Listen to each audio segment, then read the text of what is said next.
Halo teman-teman, berjumpa lagi di video saya. Kali ini saya akan mereview sebuah film DC Animated Movie Universe berjudul Batman Hush.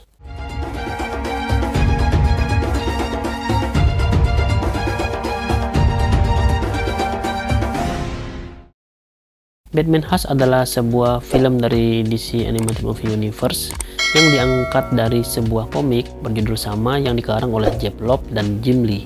Nah, untuk cast voice actor film ini sendiri ada Jason O'Mara yang menjadi Batman, Jennifer Morrison yang menyuarai Catwoman, Geoffrey Arend sebagai Riddler, Jerry O'Connell sebagai Superman, dan disutradari oleh Justin Copeland.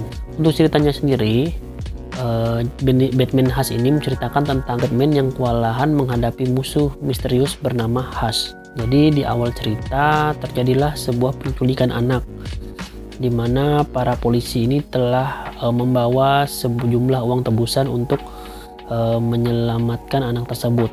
Nah, jadi anak ini diculik oleh Bane.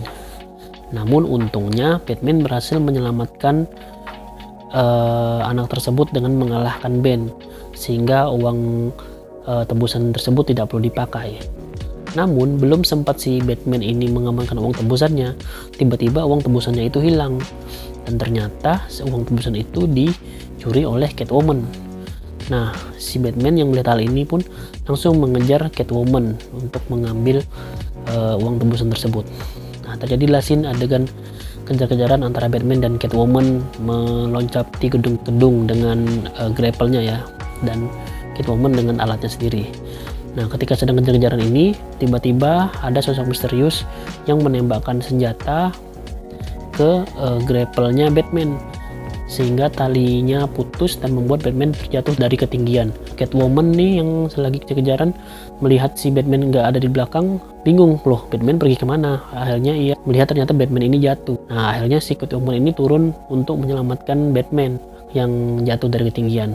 Tapi belum sempat Batman diselamatin Catwoman, muncul Batgirl ya, yang mencegah Catwoman untuk menyelamatkan Batman. Jadi ia mengusir Catwoman lah. Ternyata jatuhnya dari ketinggian ini membuat dia cedera otak dan butuh untuk dioperasi otak. Di saat kritisnya itu, si Bruce sempat bilang ke Alfred kalau dia minta dihubungi oleh Thomas Elliot, teman lamanya, minta untuk si Thomas Elliot ini untuk melakukan operasi pada otaknya. Akhirnya si Thomas Elliot inilah yang membantu operasi Bruce.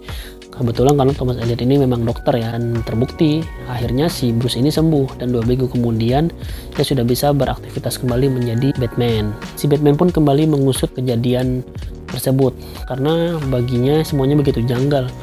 Mengapa Bane menculik anak kecil dan mengapa si Catwoman itu mencuri uang hasil tebusan? Karena walaupun mereka kriminal, ini bukan gaya mereka. Pasti ada sesuatu di balik semua ini.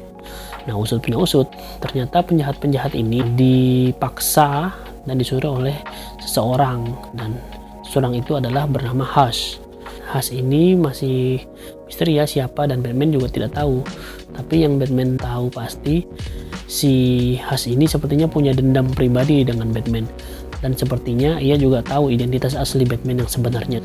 Akhirnya setelah melewati berbagai penyidikan dan pertarungan, diketahuilah bahwa si Hush ini adalah Riddler. Nah, Riddler ini ternyata waktu itu sempat mau mati dan masuk ke Lazarus Pit agar tetap hidup.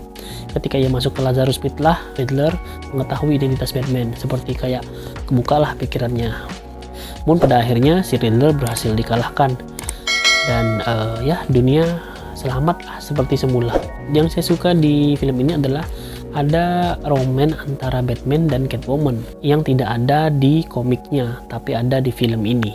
Jadi di film ini Batman dibuat berpacaran dengan Catwoman, dan mereka berdua melawan kriminal di Gotham berdua. Dan ini merupakan scene yang cukup menyenangkan untuk ditonton, fan service yang baik, karena jarang-jarang kita bisa lihat Batman dan Catwoman kompak memberantas kejahatan di Gotham. Juga banyak villain Batman yang muncul di sini, walaupun sedikit-sedikit ya datangnya, ada yang cuma sekilas-sekilas. Cuma untuk yang musuh-musuh utamanya tetap ada porsinya, seperti Joker, terus ada Bane, terus Poison Ivy, Penguin, Two-Face, dan macam-macam lah. Dan ini bisa saya bilang salah satu fan service yang menarik. Nah, untuk kekurangannya sendiri adalah film ini sungguhnya banyak diprotes oleh para fans DC, terutama yang suka dengan komik khas. Karena film ini bisa saya bilang film ini menghancurkan cerita komiknya yang sudah bagus. Kenapa bisa seperti itu? Karena ending dari cerita ini berbeda sekali dengan yang di komik. Mungkin si DC ini pengen plot twistnya itu berbeda agar tidak ketebak ya sama penonton. Karena kalau aslinya di komik itu khasnya itu adalah Thomas Elliot, bukannya Riddler. Nah, tapi mungkin agar tetap plot twist, akhirnya di ceritanya dibikin si Riddler lah yang si khasnya ini. Namun menurut saya itu adalah kesalahan yang fatal ya bagi DC dalam membuat plot twist seperti itu. Karena yang membuat komik Batman khas menarik itu adalah kisah dari Thomas Elliot sendiri, yang merupakan teman kecil Batman, dan bagaimana ia memiliki dendam terhadap Batman dan membuatnya ingin menghancurkan Batman lah. Sedangkan di film ini si Riddler ini tidak mempunyai backstory yang kuat, seakan-akan ya udah dia hanya seorang penjahat biasa yang punya dendam dari dulu juga. Ya si Riddler ini kan hanya villain biasa ya yang bertemu Batman ketika sudah menjadi Batman. Sedangkan si Thomas Elliot ini adalah temannya Batman, sahabatnya Bruce dari kecil, dan sudah memiliki dendam itu sejak dia masih kecil. Nah, bahkan di film ini tidak ada sedikit pun diceritakan tentang backstory Thomas Elliot. Ya, mungkin ada tapi cuma sedikit. Sedangkan di komik itu dijelaskan bagaimana si Bruce dan Thomas itu bersahabat, bagaimana orang tua Thomas Elliot itu kecelakaan dan membuatnya trauma dan membuatnya membenci Bruce. Yang Bruce kira Thomas membenci Bruce karena tidak bisa menyelamatkan ibunya, tapi sebaliknya si Thomas membenci Bruce karena orang tuanya selamat. Nah, itu kan ada sebuah plot twist yang menarik ya. Jadi yang kita pikir Thomas Elliot itu dendam karena orang tuanya tidak selamat, ternyata dendam karena orang tuanya selamat. Itu adalah sesuatu yang menarik, dan ini tidak digali dan tidak ada di film karena villainnya diganti. Jadi di film ini si Thomas Elliot-nya hanya sebagai Thomas Elliot, teman Batman, dan tidak ada motif apa-apa, tidak berperan apa-apa di sini. Jadi itu yang bikin fans kesal sih. Kalau untuk beberapa karakter diganti seperti Bane, kalau di komik itu adalah Killer Croc yang menculik, terus Huntress yang seharusnya menyelamatkan Batman saat jatuh, bukannya Catwoman. Nah, tapi itu menurut saya sih nggak terlalu masalah dan tidak terlalu berpengaruh kepada cerita. Nah, tapi untuk cerita yang ini, plot twist yang digantinya Thomas Elliot menjadi Riddler itu adalah sesuatu yang sangat besar ya impactnya untuk cerita.